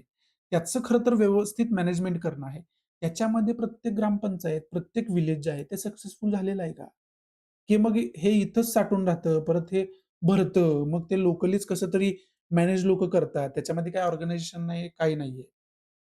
किंवा मग हे जे आहे, ते खरं तर शौचालय जे खरं तर आहे, ते यूजमध्ये होतं. ते परत परत मग या प्रॉब्लेममुळं मुळं पुढे जाऊन अनयुजफुल कंडिशनमध्ये जाणार आहे का? म्हणजे याचं एक ठराविक मॅनेजमेंट नाहीये, व्यवस्थापन नाहीये. मग लेखक याच्यावरती भर देतोय, की याचं खरं तर मॅनेजमेंट करणं खूप जास्त खऱ्या अर्थानं गरजेचं आहे. मग या इमेजमध्ये तुम्हाला ही इमेजेस मी तुम्हाला समजवण्यासाठी खरं तर घेतलेली आहे. तर इथं हे जे आहे, ते इथं खऱ्या अर्थानं अ, एकत्रित केलं जातं. ठीक आहे. आता याच्यानंतर व्हेइकल स्लज मॅनेजमेंट ज्याला आपण म्हणतो. फिकल स्लज मॅनेजमेंट ज्याला आपण म्हणतो. ते जे आहे म्हणजे एक जी गाडी आहे ती येते, हे सर्व जे आहे ते कलेक्ट करते आणि त्याचं रिसायकलिंग करण्याचा ट्राय केला पुढे जातो. म्हणजेच काय? तर ऑब्व्हियसली याचा जो बायोगॅस रूपांतरण वगैरे आहे त्याच्यासाठी उपयोग केला जातो. म्हणजे तो गॅस जो आहे, ती एनर्जी जी आहे ती याच्यातून डेव्हलप केली जाते. आता फॉर एक्झाम्पल तुम्ही घरामध्ये जे एल-पी-जी गॅस वगैरे वापरता त्याच्यामध्ये बऱ्यापैकी मिथेन वगैरे आपल्याला बघायला मिळतं. आणि ते जे मिथेन आहे ते याच्यातून प्रोड्यूस आपण करू शकतो बायोगॅसच्या माध्यमातून, बायोगॅस प्लांटच्या माध्यमातून. मग आपण गावागावामध्ये असे बायोगॅस प्लांट जे आहेत, ते प्लांट डेव्हलप करू शकतोय. आणि त्याचं मग रिसायकलिंग जे आहे, ते अशा पद्धतीने आपण करू शकतोय. आणि त्याचबरोबर कचऱ्याचं व्यवस्थापन जे आहे, ते अगोदरच्या एडिटोरियलमध्ये आपण बघितलेलंच आहे. मग याच्यामध्ये लेखक आपल्याला हेच खऱ्या अर्थानं याचा जो बेस पॉइंट आहे ना, या एरिटलचा जो खरं तर बेस आहे, तो बेस आपल्याला हे सांगतोय, की आपण ओपन डेफिकेशन फ्री जो ओपन डेफिकेशनचा जो प्रॉब्लेम आहे, तो सॉल्व्ह केलेला आहे. पण त्याच्यानंतरचं जे व्यवस्थापन गरजेचं आहे, तो आता पुढं सॉल्व्ह करणं गरजेचं आहे. म्हणून तर आता ओ-डी-एफ प्लस ही संकल्पना आली. ओ-डी-एफ हे प्लस कशासाठी? ओ-डी-एफ तर झालं, ओपन डेफिकेशन फ्री तर आपण झालो. पण प्लस पुढं काय-काय करणं गरजेचं आहे? तर हे पुढं व्यवस्थापन त्याचं करणं गरजेचं आहे. म्हणून संकल्पना काय आली? फेज 2 ची संकल्पना आली. ओ-डी-एफ प्लस ओपन डेफिकेशन फ्री प्लसची संकल्पना आली. आणि त्या प्लसच्या माध्यमातून खऱ्या अर्थानं ह्या गोष्टी आपल्याला करणं खूप जास्त गरजेचं आहे. असं लेखक या ठिकाणी आपल्याला समजवायचा प्रयत्न करतोय. आणि हे जे एरुटल लिहिलेलं आहे ना, ते लिहिण्यामध्ये एवढ्या खरं तर लोकांचा वाटा या ठिकाणी असलेला आपल्याला बघायला मिळतो. म्हणजे खूप विचारार्थ, खूप डिस्कशननं ही जी इन्फॉर्मेशन आहे ती आपल्या समोर आलेली आपल्याला बघायला मिळते. मग हे सगळं लेखकाने याच्यामध्ये सांगितलेलं आणि हे लेखक सांगत असताना आपल्याला सातारा डिस्ट्रिक्टचं एक्झाम्पल देऊन त्याच्यामधल्या जे काही गावं आहेत, त्यांनी कशा पद्धतीने याच्यामध्ये सक्सेस मिळवलेलं आहे, याचं खऱ्या अर्थानं एक्झाम्पल देऊन आपल्याला ह्या सगळ्या गोष्टी समजावून सांगतोय. मग आता जसं मी तुम्हाला सांगितलं, की याच्यानंतरचं जे व्यवस्थापन आहे, ते व्यवस्थापनासाठी तुम्हाला काय करावं लागेल? तर ऑब्व्हियसली तुम्हाला अशा पद्धतीची व्यवस्था निर्माण करावी लागेल. मग त्याचं रिसायकलिंगसाठी व्यवस्था निर्माण करावी लागेल. मग हे लोकं स्वतःच्या पैशांना जर करत शकत शकत असते, तर आत्तापर्यंत ते झालं असतं, एवढं सोपं असतं तर. म्हणजे इथं गव्हर्नमेंटचा सपोर्ट असणं खूप जास्त गरजेचं आहे. म्हणजे लोकल लेव्हलला ज्या ग्रामपंचायती असतात, त्यांना सपोर्ट करणं खूप जास्त गरजेचं आहे. मग ज्या नगरपंचायती वगैरे सगळे येतात, जे जे जे काही खऱ्या अर्थानं जिल्हा परिषद वगैरे सगळे येतात, त्यांना खऱ्या अर्थानं या गोष्टीचं व्यवस्थापनामध्ये खऱ्या अर्थानं मॅनेजमेंटसाठी या खऱ्या अर्थानं ऑर्गनाइज पद्धतीनं व्यवस्था राबवणं खूप जास्त गरजेचं आहे. म्हणूनच आपल्याला फेज 2 मध्ये ही सगळी व्यवस्था डिटेलमध्ये दिलेली आहे. म्हणजे गव्हर्नमेंट सपोर्टेड या सगळ्या गोष्टी होतील आणि त्याचं मॅनेजमेंट त्या ठिकाणी आपल्याला बघायला मिळेल. आणि त्याच्यामध्ये बऱ्यापैकी यश जे आहे, ते या विलेजेसला आलेलं आहे. म्हणजे जिल्हा परिषद असू द्या, तालुका पंचायत वगैरे असतात त्या असू द्या आणि ग्रामपंचायत असू द्या, यांनी खरं तर एकोप्यानं काम करून याच्यामध्ये बऱ्यापैकी यश मिळवलेलं आपल्याला या ठिकाणी बघायला मिळतं. आणि मग इथं म्हणून तर ओ-डी-एफ प्लस जे आहे ना, ODF plus goes beyond toilet construction to ensure the sustainability of outcomes through solid and liquid waste management, behavioural change आणि सेफ सॅनिटेशन सर्व्हिस चेन्स. म्हणजे ओपन डेफिकेशन फ्री प्लस हे फक्त टॉयलेट कन्स्ट्रक्शन नाहीये, तर toilet कन्स्ट्रक्शनच्या पुढं म्हणजे शौचालय बांधलं, त्याचा तुम्ही उपयोग करायला लागला, चांगली गोष्ट आहे. तिथपर्यंत आपण अचीव्ह केलं होतं. त्याच्या पुढची संकल्पना, त्याच्या पुढचं व्यवस्थापन जे आहे, ते म्हणजे ओ-डी-एफ प्लस असलेलं आपल्याला बघायला मिळतंय. ज्याच्यामध्ये वेस्ट मॅनेजमेंट होतं ते तुम्हाला आता मी सांगितलं. बिहेवियरल चेंज जो आहे, तो आपल्याला बघायला मिळाला. म्हणजे जे खरं तर लोकांची राहणीमान आहे, जे पारंपरिक पद्धतीचं होतं, त्याच्यामध्ये काय डिफेक्ट म्हणजे त्याच्यामध्ये आपल्याला बघायला मिळालं, की ओपन डेफिकेशनचा प्रॉब्लेम होता. त्याच्यामध्ये जनजागृती अजून चांगल्या पद्धतीने करणं, हा सुद्धा याचा पार्ट आहे. सेफ सॅनिटेशन सर्व्हिस चेन जे आहे, सेफ सॅनिटेशनची जी काही सर्व्हिस चेन आहे, ती चेन याच्यामध्ये डेव्हलप केली जाईल. म्हणजे जे जिल्हा परिषद असू द्या, तालुका पंचायत असू द्या, ग्रामपंचायत असू द्या, ते एकत्र येऊन कशा पद्धतीने याचं व्यवस्थापन करतायत. हे जे चेन आहे, ही चेन किती डेव्हलप करणं गरजेचं आहे, याच्यावरती फोकस या ठिकाणी केला जाईल. आणि पुढे जर आपण बघितलं, ॲज ऑफ ऑक्टोबर 2025 ऑक्टोबर 2025 पर्यंत more than 5.68 lakh villages, nearly 97% of India's total have been declared ODF plus. म्हणजे जवळ-जवळ 97% गावं जी आहेत इंडियाची, ती ओ-डी-एफ प्लस म्हणून डिक्लेअर करण्यात आलेली आहेत. आणि ओ-डी-एफ प्लसची संकल्पना पण बऱ्यापैकी तुम्हाला मी सांगायचा प्रयत्न केलाय. म्हणजे बेसिक म्हणजे काय आहे, की वेस्ट मॅनेजमेंट ज्यावेळेस आपण करतो, त्यावेळेस त्याचं कलेक्शन असू द्या, ट्रान्सपोर्टेशन असू द्या किंवा ट्रीटमेंट त्याला देणं असू द्या. या सगळ्या गोष्टींकडे लक्ष देणं आपल्यासाठी म्हणजे याचं सगळ्यांचं व्यवस्थित व्यवस्थापन करणं आणि ते करत असताना या 3 गोष्टी लक्षात ठेवून म्हणजे फॉर एक्झाम्पल जर कचऱ्याचं आपण घेतलं, तर ओला आणि सुका कचरा एकत्र केला आपण, तर ते पुढं खूप जास्त कॉम्प्लिकेटेड आणि रिसायकल करण्यासाठी खर्चिक गोष्ट होऊन बसते. अवघड गोष्ट होऊन बसते. जवळ-जवळ इम्पॉसिबल गोष्ट होऊन बसते. त्यामुळं कलेक्शन करत असताना आपल्याला त्याचं सेग्रिगेशन करणं खूप जास्त गरजेचं आहे. त्याचं ओरिजिन होत असतानाच त्याचं वेगवेगळं ओरिजिन जे काही सेग्रिगेशन आहे ते करणं खूप जास्त गरजेचं आहे. हे कलेक्शनमध्ये आपण शिकलो होतो. ट्रान्सपोर्टेशन त्याचं व्यवस्थित होणं गरजेचं आहे आणि ट्रीटमेंट त्याला देणं, रिसायकलिंग त्याचं करणं. बायोगॅसचं एक्झाम्पल आपण बघितलं.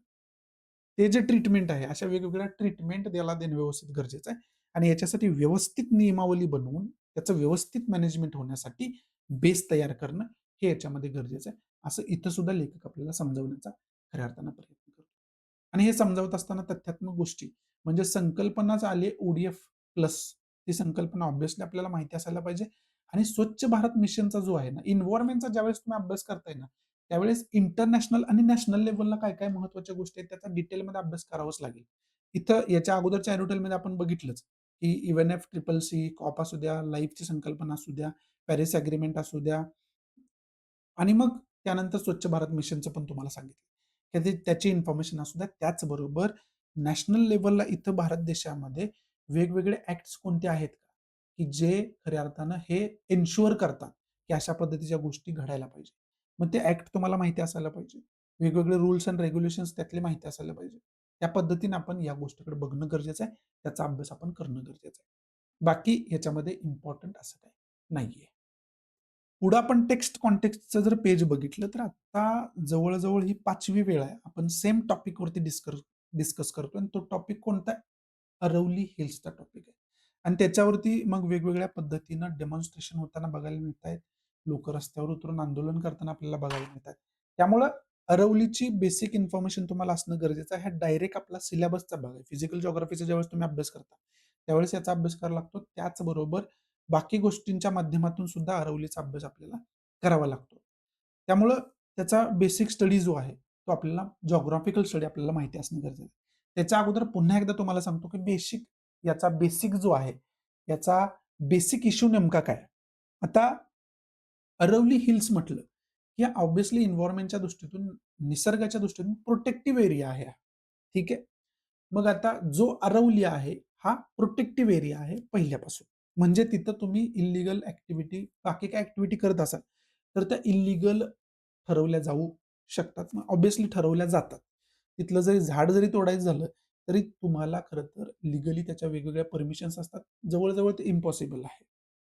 ठीक आहे. एवढा तो प्रोटेक्टिव्ह एरिया म्हणजे कुठलाही जो हिली रिजन्स असू द्या, अभयारण्य एखादे असू द्या, ते आपल्याला निसर्गाच्या दृष्टीतून प्रोटेक्ट करावं लागतं. त्याच्याशी रिलेटेड वेगवेगळे ॲक्ट्स आहेत. ठीक आहे. मग आता याच्यामध्ये आणि अरवलीमध्ये विशेष म्हणजे वेगवेगळे खनिज संपत्तीचे साठे सुद्धा खूप मोठ्या प्रमाणात. हा एक मुद्दा लक्षात राहू द्या तुमच्या. आता हा कॉन्ट्रोव्हर्सीचा अरवलीचा जो मुद्दा आहे, तो कॉन्ट्रोव्हर्सीचा का ठरला? तर एन्व्हायर्नमेंट मिनिस्ट्रीज रिलेटेड एक कमिटी सुप्रीम कोर्टाच्या अंडर सुप्रीम कोर्टामध्ये अरवलीची एक डेफिनेशन मांडते.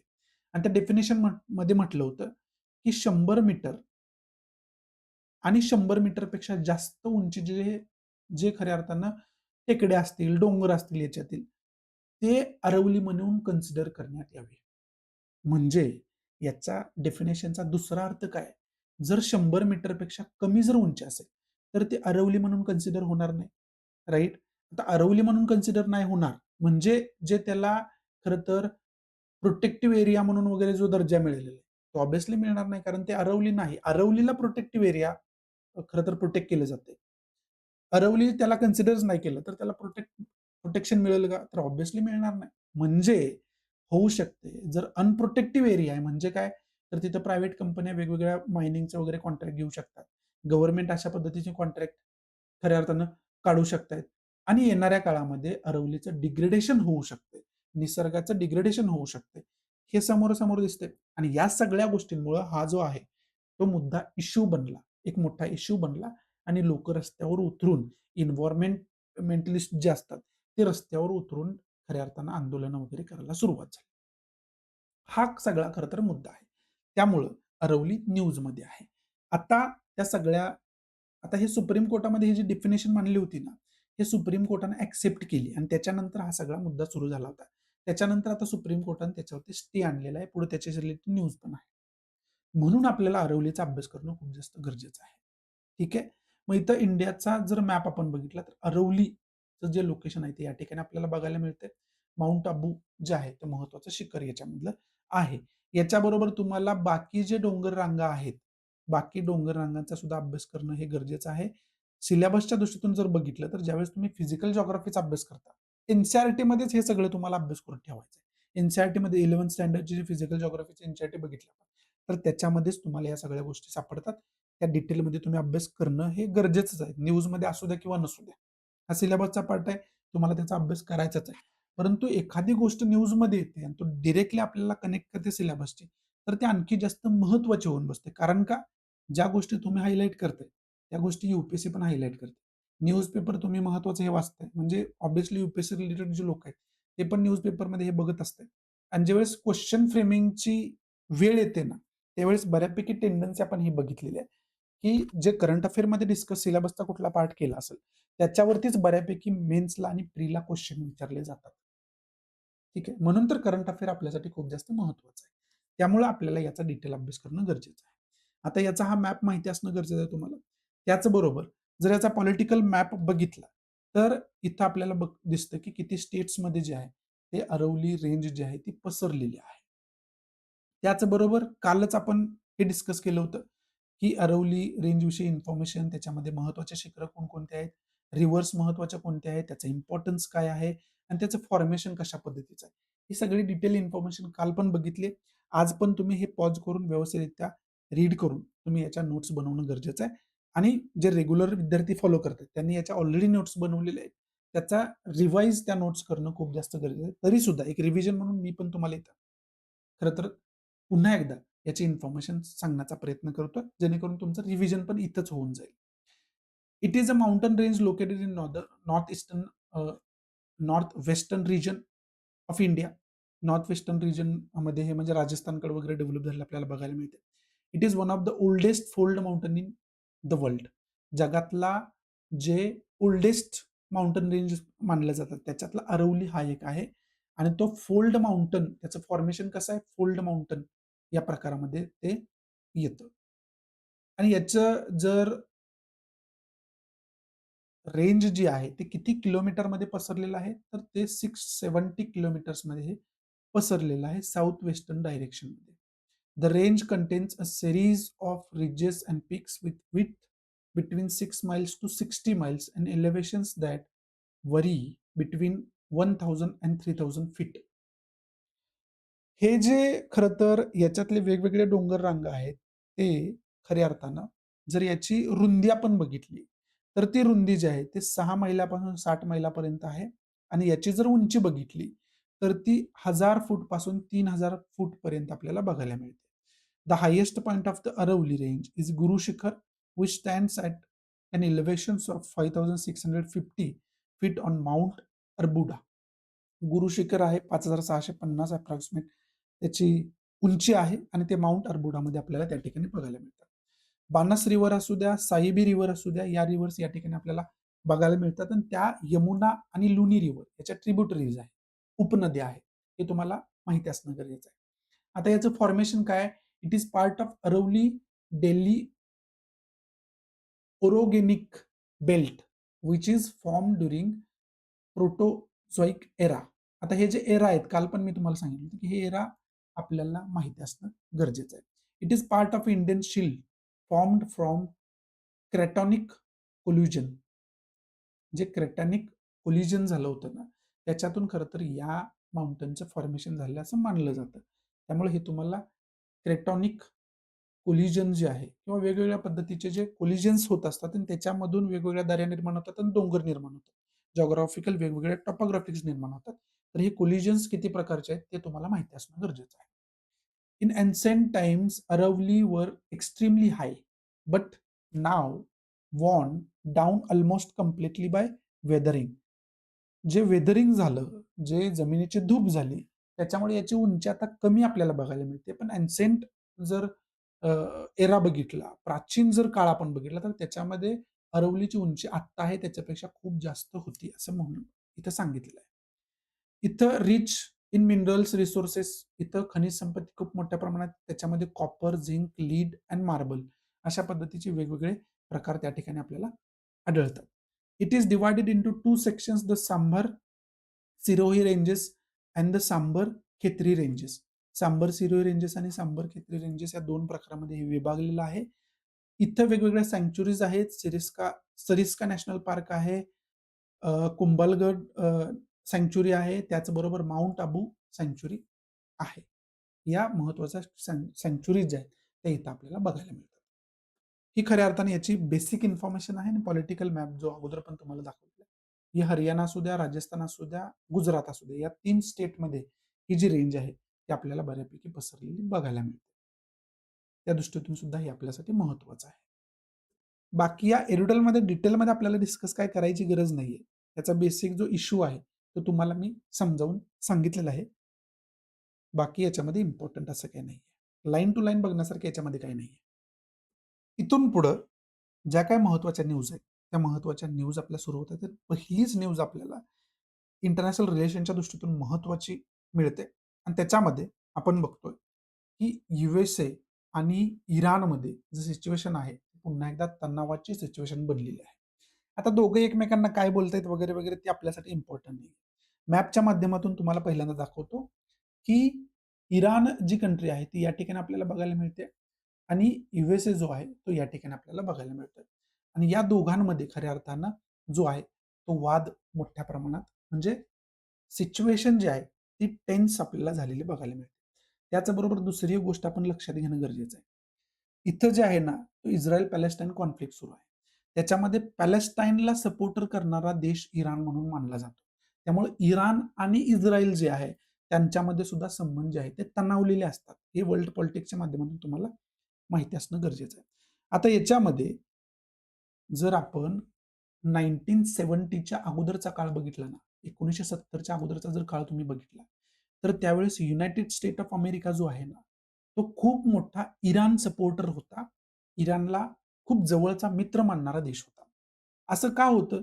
कारण ऑब्व्हियसली अमेरिका ही अशी कंट्री आहे किंवा अ, बऱ्यापैकी ज्या कंट्रीज आहेत ना, ऑब्व्हियसली तो पहिल्यांदा स्वतःचं हित बघतात आणि स्वतःचं हित साध्य होत असेल, तर मग डिपेंड करते की कुठल्या कंट्रीसोबत रिलेशन कसं असायला पाहिजे आणि ते योग्य पण आहे वर्ल्ड पॉलिटिक्समध्ये. कारण आपण आहे म्हणून हे बाकी सगळं आहे. आपण नसेल तर बाकी काहीच नाहीये. सिंपल डेफिनिशन म्हणजे सिंपल लॉजिक जे आहे ते तिथं पण लागू होतं. त्यामुळं बऱ्यापैकी म्हणजे सगळ्याच कंट्री ज्या आहेत, त्या असाच विचार करतात. त्याच्यामध्ये अमेरिका काय त्याच्यामध्ये अपवाद नाहीये. पण अमेरिका याच्यामध्ये सुद्धा खूप एक्स्ट्रीम आहे. 1970च्या अगोदरचा काळ जर बघितला तर इराणला खूप जवळचा मित्र वगैरे मानणारी युनायटेड स्टेट ऑफ अमेरिका ही कंट्री होती. पण त्याच्यानंतर दोघं जवळ-जवळ दुश्मन झाल्यासारखी परिस्थिती झाली. असं का झालं? तर 1970च्या अगोदरचा काळ आपण बघितला. तर तिथं जे तेलाचे साठे वगैरे आहेत ना, त्याच्यामध्ये इराण खूप जास्त सपोर्ट करत होता अमेरिकेला. ते जे सगळे तेलाचे साठे आहेत, ते जवळपैकी बऱ्यापैकी अमेरिका हा त्याचा मालक असल्यासारखं खरं तर देशामध्ये सिच्युएशन होते. म्हणजे सगळं जे क्रूड ऑइल आहे, ते बऱ्यापैकी अमेरिकेला जात होतं आणि त्याचा ऑब्व्हियसली त्याच्या बदल्यात मोठ्या प्रमाणात जे आर्थिक फायदा जो आहे तो इराणला होता. तर त्याचबरोबर जे वॉर वेपन्स वगैरे आहेत, ते सुद्धा अमेरिका इराणला प्रोव्हाईड करत होतं. परंतु 1970 नंतर तिथलं जे सरकार आहे ते बदललं. त्यानंतर मग तिथं शरिया लॉ वगैरे लागू झाला. रिलिजियस सरकार वगैरे तिथं आलं आणि मग त्यांनी वेगवेगळे डिसिजन जे घेतले, की तेल अमेरिकेला विकणार नाही.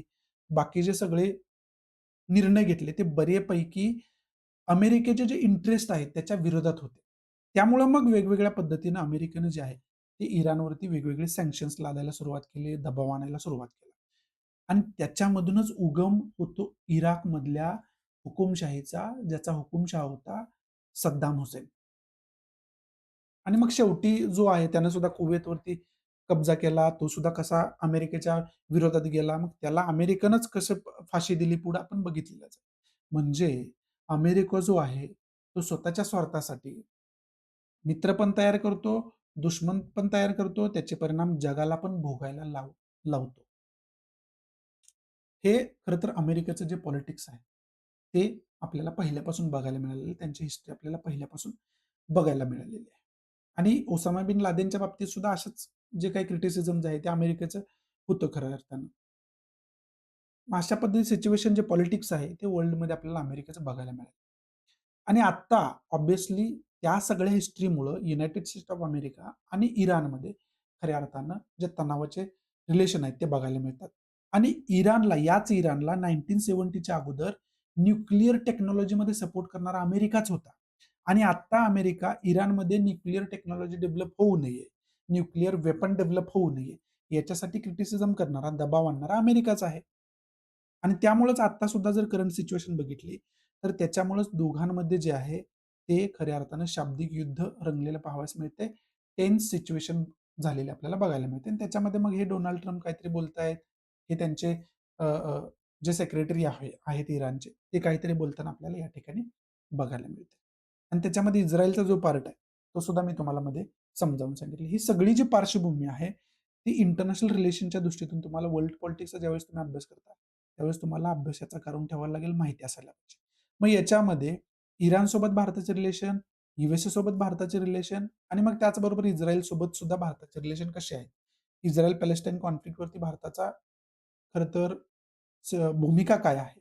आणि मग हे यूएसए आणि इराणचं जे काही टेन्स सिच्युएशन आहे, याच्यामध्ये भारताची पोझिशन काय आहे? भूमिका काय आहे? या सगळ्या गोष्टींचा आपल्याला याच्या अंतर्गत अभ्यास करून ठेवायचा आहे. बाकी याच्यामध्ये इम्पोर्टंट असं काही नाहीये. पुढची न्यूज आहे ती आसामशी रिलेटेड आहे आणि ट्रायबल बॉडीनं जे आसामच्या 6 ज्या कम्युनिटीज होत्या, त्यांना शेड्यूल्ड ट्राइबचा दर्जा देण्यासाठी खऱ्या अर्थानं अपोज केलेलं आपल्याला या ठिकाणी बघायला मिळतं. याच्यामध्ये तुम्हाला अभ्यास कोणत्या गोष्टींचा करून ठेवायचा आहे? अभ्यास गोष्टींचा करून ठेवायचा आहे. शेड्यूल्ड ट्राइब्स ही कॅटेगरी काय आहे इंडियन कॉन्स्टिट्यूशनमध्ये? याच्या रिलेटेड तरतूद काय-काय दिलेले आहेत हे तुम्हाला माहिती असायला पाहिजे. आणि याच्याच अंतर्गत तुम्हाला रिझर्व्हेशन जे या कॅटेगरीच्या बेसवर दिलं जातं. मग ते ओपन कॅटेगरी आहे, एस-सी कॅटेगरी आहे, एन-टी कॅटेगरी आहे, एस-टी कॅटेगरी आहे. ह्या ज्या कॅटेगरीज आहेत, त्याच्याशी रिलेटेड तरतूद भारतीय राज्यघटनेमध्ये काय आहे? याचा डिटेल तुम्हाला अभ्यास करून ठेवायचा आहे. हा पहिला याच्या अंतर्गतचा पॉइंट आहे. आणि आसाममधला ज्यावेळेस तुम्ही सोशिओलॉजीचा अभ्यास करताना जी-एस फर्स्टसाठी तुम्हाला सोशिओलॉजीचा अभ्यास करावा लागतो. मग आसाममधले जे काय सोशल डेमोग्राफी आहे, त्याचा अभ्यास करत असताना तुम्हाला तिथल्या कम्युनिटीज महत्त्वाच्या माहिती असायला पाहिजे वेगवेगळ्या. समाज जो आहे तो डिव्हाईड झालेला आहे आपल्या देशामध्ये सगळ्याच राज्यांमध्ये, कम्युनिटीजमध्ये वेगवेगळ्या. मग त्या महत्त्वाच्या कम्युनिटीज तुम्हाला माहिती असणं खूप जास्त गरजेचं आहे. आणि ज्यांचा सोशिओलॉजी ऑप्शनल आहे, त्यांना तर हा डिटेलमध्ये अभ्यास करावाच लागेल. There is no option for them. त्या दृष्टीतून ही न्यूज आपल्यासाठी महत्त्वाची आहे. बाकी याच्यामध्ये इम्पोर्टंट असं काही नाहीये. पुढची न्यूज जी आहे ते आपले external affair minister S Jaishankar यांनी एक स्टेटमेंट दिले. India has the right to defend itself against terrorism. टेररिझमच्या विरोधात स्वतःचं रक्षण करणं हा भारत देशाचा अधिकार आहे, असं याच्यामध्ये हे सांगितलं. आता सिंदूर ऑपरेशन नंतर वगैरे, वगैरे यांना अशा पद्धतीचे क्वेश्चन खूप जास्त येत असतात आणि ते डिफेंड करण्यासाठी अशा पद्धतीचे डिप्लोमॅटिक अँसर्स जे आहेत, ते खऱ्या अर्थानं द्यावे लागतात आणि ते त्यांनी दिलेलं खऱ्या अर्थानं बघायला मिळतं. मग याच्यामध्ये तुम्हाला आपल्याला सिलेबसचा पार्ट काय आहे? की इंटरनल आणि एक्सटर्नल आपल्याला सिक्युरिटी थ्रेट्स काय-काय आहेत आणि त्याच्याशी रिलेटेड मेजर्स घेणं काय-काय गरजेचं आहे, याचा तुम्हाला अभ्यास करणं गरजेचं आहे. इंटरनल आणि एक्सटर्नल त्या दृष्टीतून ही न्यूज आपल्यासाठी महत्त्वाचं आहे. बाकी याच्यामध्ये इम्पोर्टंट असं काही नाहीये.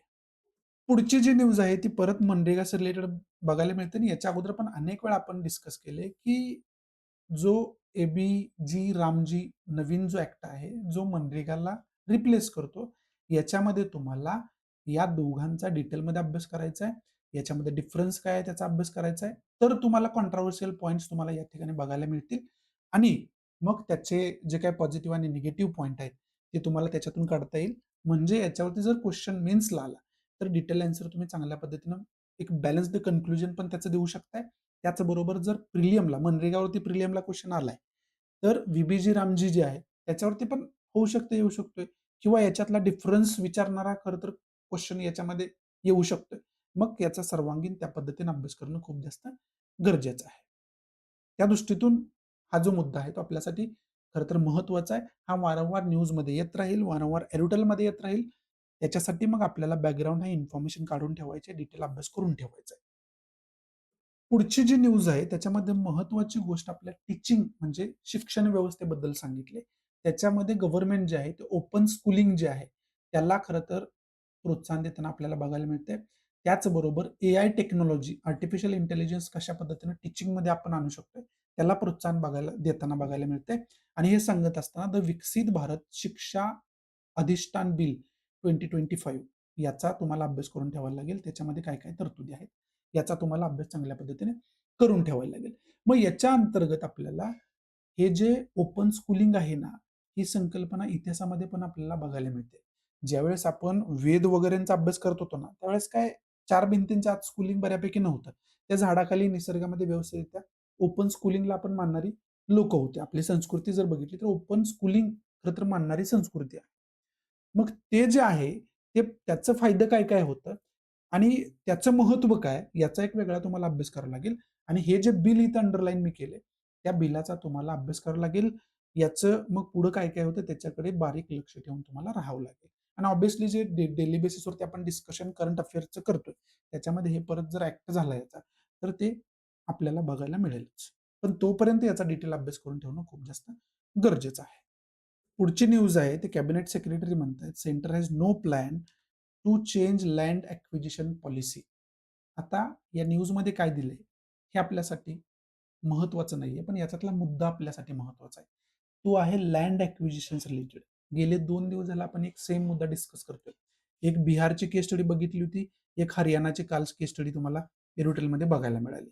त्याच्यामध्ये एकच प्रॉब्लेम होता, की जमीन खरेदी विक्रीमध्ये किती प्रॉब्लेम्स आहेत, किती हेडेक आहे, किती लूपहोल आहेत, हे त्याच्यामध्ये कुठेतरी सांगण्याचा प्रयत्न केला होता. त्याच्या अंतर्गत मी तुम्हाला सांगितलं होतं, की लँड रिफॉर्मचा आपल्याला अभ्यास करणं खूप जास्त गरजेचं आहे. तो खरं तर हिस्टॉरिकल पिरियडपासून गाजलेला मुद्दा आहे. मॉडर्न हिस्ट्रीमध्ये तर खूपच गाजलेला मुद्दा आहे. त्यामुळं लँड रिफॉर्म्स कसे-कसे होत आलेले आहेत आणि मग आत्तापर्यंत जे लँड रिफॉर्म्स झाले, त्याचा करंट प्रॉब्लेमसोबत जे काय लिंक करून तुम्ही एक स्टडी करणं खूप जास्त गरजेचं आहे. आणि हा सुद्धा खरं तर लँड ॲक्विजिशनशी रिलेटेड मुद्दा आहे. त्यामुळं हा मुद्दा जो आहे तो किती महत्त्वाचा होता, हे तुम्ही लक्षात घेऊन याची एक नोट तयार करणं गरजेचं आहे. याचा डिटेल अभ्यास करून ठेवणं खूप जास्त गरजेचं आहे. त्या दृष्टीतून हे आपल्यासाठी महत्त्वाचं आहे. पुढची न्यूज आहे ती गव्हर्नमेंट एक्सपोर्ट प्रमोशन मिशनमध्ये जे आहे, ते गव्हर्नमेंट अनवील्स 2 मोर क्रेडिट लिंक्स प्लॅन्स. म्हणजे गव्हर्नमेंट एक्सपोर्टसाठी कसं सपोर्ट करते, हे सांगणारी खरं तर ही न्यूज आहे. ही न्यूज तुमच्यासाठी मी ही का दाखवली हे नीट लक्षात घ्या. आत्ता आपण 2025 या वर्षामध्ये काय बघितलं, यू-एस-ए सारख्या देशाबरोबर आपला खूप मोठ्या प्रमाणात व्यापार होता.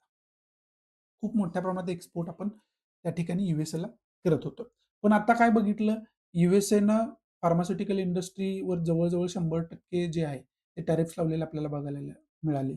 बाकीचे टॅरिफ जे आहे ते 25% केले होते. त्याच्यानंतर ते 50% करण्यात आले. जे की अगोदर खूप कमी होते. आणि त्याला रिझन आपल्याला पॉलिटिकल रिझन काय बघायला मिळालं, की रशिया-युक्रेन वॉरमध्ये रशियाकडून आपण क्रूड ऑइल घेणं थांबवलं नाही, उलटं वाढवलं. आणि त्याचा कुठेतरी राग आहे, तो यू-एस-एने इथं काढलेला आपल्याला बघायला मिळाला. आणि याच्यातून आपल्याला हे पण शिकायला मिळालं, की कोणत्याही एका कंट्रीवरती व्यापारामध्ये आपली डिपेंडन्सी आपल्या अर्थव्यवस्थेसाठी खूप घातक होऊ शकते. मग त्याच्यासाठी प्रिकॉशनरी मेजर अगोदरपासून आपण घेतच आलो होतो. भविष्यामध्ये असे जी शक्यता आहे, त्या शक्यता बघून आपण याच्यावरती काम करतच आलो होतो. मग आपण ओमान असू द्या, युके असू द्या, आत्ता न्यूझीलंड असू द्या, या देशांबरोबर बायलॅटरल ट्रेड एग्रीमेंट आणि फ्री ट्रेड एग्रीमेंट आपण साइन केलेले आपल्याला बघायला मिळाले.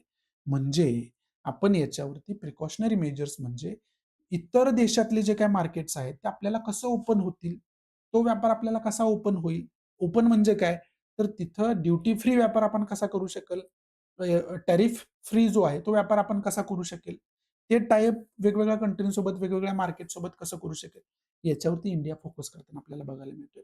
आणि त्याच्यामध्ये मग एक्सपोर्ट्स रिलेटेड जे आहे, एक्सपोर्ट प्रमोशन मिशनच आपण सुरू केलंय, की ज्याच्यामध्ये आपण एक्सपोर्टला खूप जास्त प्रोत्साहन देण्यामध्ये खरं तर कंट्री जी आहे, ती ॲक्टिव्हिटी करताना आपल्याला बघायला मिळते. मग या सगळ्या गोष्टींचा अभ्यास आपल्याला करून ठेवायचा आहे. याच्यावरती फ्री ट्रेड एग्रीमेंट आणि यू-एस-एची जी काही पॉलिसी आहे, याच्यावरती आत्तापर्यंत आपण 4 एडिटोरियल गेल्या 2 वीकमध्ये डिस्कस केलेले आहेत. एवढा महत्त्वाचा हा मुद्दा आहे. त्यामुळे याचा अशा पद्धतीनं सर्वांगीण अभ्यास करणं, त्याच्या संकल्पना, ड्युटी ही संकल्पना आहे, ती काय संकल्पना आहे? टॅरिफ ही संकल्पना आहे, ती काय संकल्पना आहे? यू-एस-एनं जे टॅरिफ लावले, त्याला रेसिप्रोकल टॅरिफ म्हटलं गेलं. मग हे रेसिप्रोकल टॅरिफ काय आहे नेमकं? बदला घेण्याच्या वृत्तीतून जे टॅरिफ्स असतात, त्याला आपण रेसिप्रोकल म्हणतो. मग ही संकल्पना जी आहे, त्याच्यावरती अभ्यास करणं गरजेचं आहे. आणि हे यू-एस-एचे रेसिप्रोकल टॅरिफ जे आहे, त्याच्यावरती वेगळं लेक्चर ऑलरेडी मी बनवलेलं आहे. डिस्क्रिप्शन बॉक्समध्ये तुम्हाला जी करंट बेस्ड इश्यू नावाची प्लेलिस्ट आहे, त्याच्यामध्ये ते लेक्चर्स तुम्हाला सापडेल. मग या सगळ्या गोष्टींचा जो आहे तो अभ्यास आपल्याला करून ठेवावा लागेल आणि एक्सपोर्ट प्रमोशन मिशन इंडियाचं काय आहे, त्याचा तुम्हाला अभ्यास करून ठेवावा लागेल. त्याचे वेगवेगळे उद्देश काय आहेत, त्याच्यामध्ये यश अपयश काय आहे, या सगळ्या गोष्टींचा आपल्याला अभ्यास करून ठेवावा लागेल. त्या दृष्टीतून हा जो मुद्दा आहे तो आपल्यासाठी खूप जास्त महत्त्वाचा आहे. पुढची न्यूज आहे ते Zomatoचे फाउंडर दीपेंदर गोयल जो आहे, ते म्हणतायत, की गिग इकॉनॉमीमध्ये आपल्याला सिस्टमॅटिक इनइक्वालिटी आपल्याला बघायला मिळत आहे. याच्यामध्ये त्यांनी काय म्हटलं हे आपल्यासाठी महत्त्वाचं नाही. आपल्यासाठी गिग इकॉनॉमीचा अभ्यास करणं खूप जास्त महत्त्वाचं आहे, जे की मी तुम्हाला काल सुद्धा सांगितलं आहे. आणि गिग वर्करचा हा जो मुद्दा आहे ना, तो पार्लमेंटमध्ये सुद्धा खूप हिटिंग मुद्दा ठरलेला आहे. त्यामुळं गिग वर्कर्सचे प्रॉब्लेम्स काय आहेत? गिग इकॉनॉमी काय आहे? ती संकल्पना सगळी आपल्याला समजून घ्यावी लागेल. हे प्रिलियमच्या दृष्टीतून खूप जास्त महत्त्वाचं आहे. त्याचबरोबर ज्यांचा इकॉनॉमी ऑप्शनल आहे, त्यांच्या दृष्टीतून खूप जास्त महत्त्वाचं आहे आणि ऑब्व्हियसली जनरल स्टडीजच्या जे इकॉनॉमीचा आपल्याला अभ्यास करायला लागतो, त्या दृष्टीतून सुद्धा हे खूप जास्त महत्त्वाचं आहे. म्हणून त्याचा आपण डिटेलमध्ये अभ्यास करून ठेवणं गरजेचं आहे. पुढची न्यूज आहे, ती खरं तर व्हेनेझुएलाशी रिलेटेड खरं तर न्यूज आहे आणि यूएसए आणि व्हेनेझुएलामधला तणाव जो आहे, तो गेल्या काही दिवसांपासून न्यूजमध्ये होता. आपण पण डिस्कस केलेला. तो परत एकदा रिव्हिजन म्हणून या माध्यमातून आपण बघून घेऊया. आता आपल्याला जर वर्ल्ड मॅप बघितला, तर इथं व्हेनेझुएला कंट्री आहे, इथं यूएसए आपल्याला बघायला मिळते आणि या दोघांमधला जो तणाव आहे, तो तणाव आपण बघत आलेलो आहे. आता याच्यामध्ये एक इन्सिडेंट काय घडला, की इथं हा जो आहे, तो कॅरेबियन एरिया आहे. कॅरेबियन सीचा एरिया आहे. तिथं व्हेनेझुएलाचे जे काही एक जहाज होते, ते यूएसए कडून डायरेक्टली उडवण्यात आलं. आणि त्याच्यामध्ये रिझन देण्यात आलं, की त्याच्यामध्ये वेगवेगळे ड्रग्सची वगैरे तस्करी होते आणि ते ड्रग्स यूएसएला पोहोचवले जातात. त्यामुळे यूएसएचा जो समाज आहे, त्याच्यामध्ये ड्रग्ज फैलवण्याचं काम व्हेनेझुएला करत आहे आणि सरकार सपोर्टेड हे सगळं होतंय. त्यामुळे ते जहाज आम्ही उडवून टाकले. तिथं खरं तर तणावाला सुरुवात झाली होती. पाठीमागे पण त्यांच्यामध्ये कोल्ड वॉर आपण बघत आलेलोच आहे. पण हे जे आहे, या सिच्युएशनमध्ये तिथं जवळ युद्धजन्य परिस्थिती निर्माण झाली होती. या कॅरेबियन सीमधल्या खरं तर एरियामध्ये ती ॲक्टिव्हिटी झाली होती. आणि तेव्हापासून आपण बघतोय, की अमेरिका आणि व्हेनेझुएलामध्ये मोठ्या प्रमाणात युद्धजन्य परिस्थिती जवळ टेन्स सिच्युएशन जे आहे, ते आपल्याला झालेले बघायला मिळाले.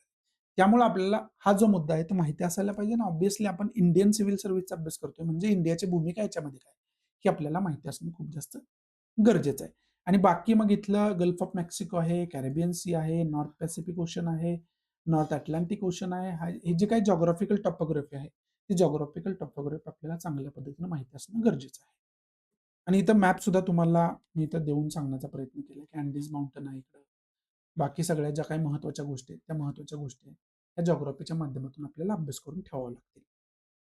पुढची न्यूज आहे ते गाझा स्ट्रिपमध्ये जे काही इस्रायली अटॅक सुरू आहे, त्याच्यामुळे किती मोठ्या प्रमाणात फिनान्शियल नुकसान होतंय आणि जीवितहानी होते. हे सगळ्यांनी बघितलेलंच आहे. आता इस्रायलची जी आहे ना, ती इस्रायलची एक वेगळी हिस्ट्री राहिलेली आहे, त्याच्या फॉर्मेशनपासून आणि याच्यावरती वेगळं लेक्चर ऑलरेडी मी बनवलेलं आहे. ते करंट बेस्ड इश्यू नावाची प्लेलिस्ट आहे, त्याच्यामध्ये तुम्हाला सापडेल. डिस्क्रिप्शन बॉक्समध्ये त्या प्लेलिस्टची लिंक मी दिलेली आहे. मग तुम्हाला याची सगळी हिस्ट्री माहिती असायला पाहिजे इस्रायलच्या फॉर्मेशनपासून. वर्ल्ड वॉर सेकंड नंतर आपल्याला इस्रायल जो आहे तो उदयास आलेला आपल्याला खरं तर बघायला मिळाला आणि तेव्हापासून इस्रायलचे इंडियाचे संबंध कशा पद्धतीने राहिलेले, ह्या सगळ्या गोष्टींचा आपल्याला अभ्यास करावा लागेल. त्याचबरोबर मग तुम्हाला समजेल, की इस्रायल पॅलेस्टाईन कॉन्फ्लिक्ट नेमका काय आहे? आणि मग करंट सिच्युएशनचं बॅकग्राऊंड तुम्हाला चांगल्या पद्धतीने समजेल आणि करंट मध्ये जे काही अ, गोष्टी घडत आहेत, त्या तुम्हाला मग चांगल्या पद्धतीने समजून घेता येईल. त्या दृष्टीतून आपल्याला त्याचा मॅपचा अभ्यास करायचा आहे, पॉलिटिकल सिच्युएशनचा अभ्यास करायचा आहे आणि त्याच्या हिस्ट्रीचा अभ्यास करायचा आहे. त्या दृष्टीतून हे आपल्यासाठी महत्त्वाचं आहे. पुढची न्यूज आहे ते ऑस्ट्रेलियाशी रिलेटेड आहे.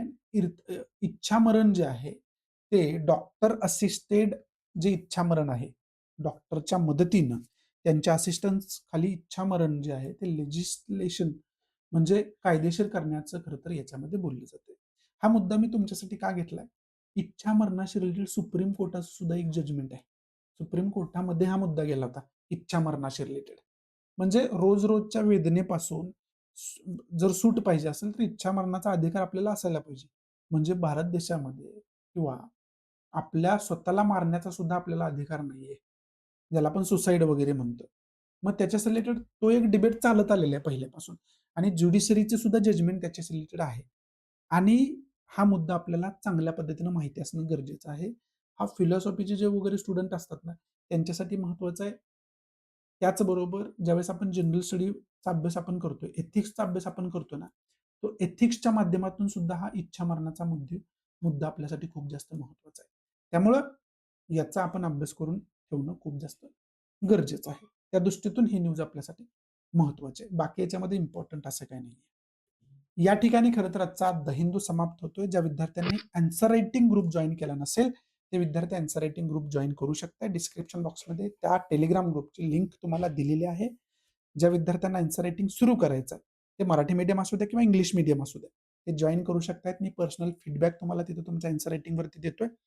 आणि तिथं जे क्वेश्चन फॉर्म केले जातात, ते द हिंदूमध्ये आपण डेली डिस्कशन करतोय, त्याच्यावरती बेस तिथं क्वेश्चन फॉर्म केले जातात, जेणेकरून तुम्हाला वेगळा अभ्यास त्याच्या ठिकाणी करायची गरज नाहीये आणि आन्सर रायटिंग पण डे 1 पासून तुम्ही खऱ्या अर्थानं सुरू करू शकता आणि ते सगळ्यांसाठी ओपन आणि फ्री आहे. तुम्ही जॉइन करू शकता.